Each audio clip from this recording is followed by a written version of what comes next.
Has your studio website evolved with your business over the last year? Or are you feeling like it's stuck in 2019, not totally communicating the value of the offers that you have today? If you're like most studio owners, you're thinking right now about your studio of the future and how your business is going to get there, what it's going to look like even a year from now. In many cases, that means a website overhaul, update, or sometimes even just a brand new website. But I totally understand that budget can be tight right now as well. So you might be looking at other ways other than outsourcing to a design agency that you can get that crossed off your to-do list and you can update your web presence to match where you are right now on a budget. So just to put this all in context, web design packages at my design agency, Pixality, start at $2,800 US. So if that's in your budget, I'd love to talk to you about how we can help you. But if that's not in your budget, I never want to convince someone to spend money that they don't have or they don't want to spend. So there are always other options. And in this 4-part video series, I'm going to walk you through how you can design a studio website on a budget, the recommendations I have for where you build it, what you need to go into the project with, how you spend any limited budget that you have. I'm going to walk you all through that in the next 3 videos, starting with this one, the next 4 videos. And hopefully that will help you get a studio website that really works for you in the year 2021 and beyond. So before you even get started, before you open up a browser window and look at that template of the homepage that you're going to start working on, I want you to take the time to prep 4 different things before you start your new website project. Those 4 things are photos, text, visual brand, and the actions that are going to occur on your website.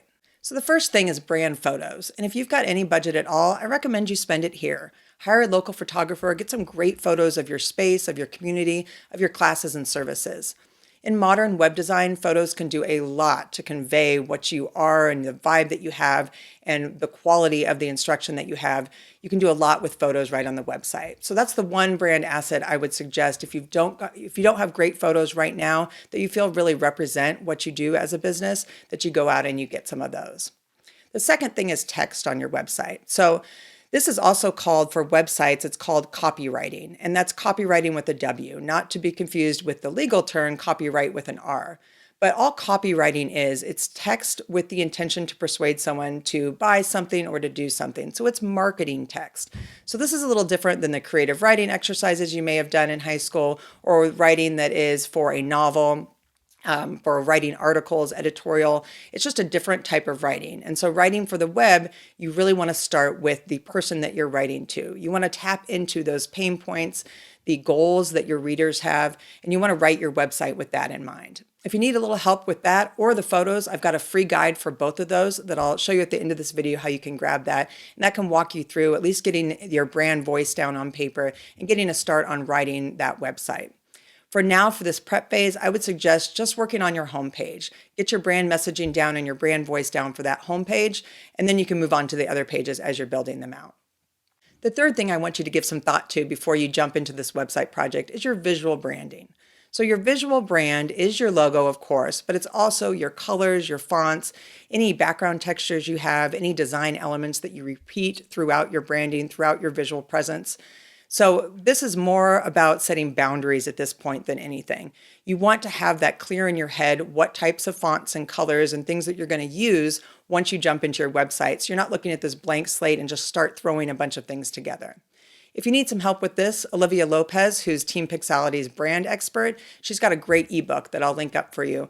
That will help you take your logo and just expand on it and get those other brand elements really cohesive and really defined before you jump into your website project. The fourth thing you're going to want to think about is what the point of this whole website is. What are the actions? Where are the buttons going to take someone? Usually for a studio, it's to book or to buy, and that's linked in with your studio scheduling software. So before you start designing the pages and deciding what pages are going to go in your new website navigation, take a look at what is offered from your studio scheduling software. What type of widgets, and we just use widgets as a name for bringing that core booking and buying functionality onto your website. So what does your studio scheduling software offer? Can people book appointments and classes on the same page? Are you going to need 2 separate pages for that? Are they going to do enrollments or workshops on the same page that they're going to do classes? Kind of think through how you're going to have your website laid out so that you get people to take the actions that you want them to take. Once you have all 4 pieces of those kind of laid out or sketched out in your mind, you've got photos, you've got text, you've got visual branding, and you know where the buttons are going to go. You know what actions you want your website to do. You're ready to head into your website project feeling a bit more confident. So take some time to do that right now. And in the next video, I'm going to walk you through how to get started, where to build your website, and how to actually start creating that homepage. You can get all the guides mentioned in this video at pixalitydesign.com/free. That'll get you started with your brand messaging and your photos and give you some tangible takeaways from this so that you can go out and collect all the things you need to have a successful do-it-yourself website project. I'll see you in the next video.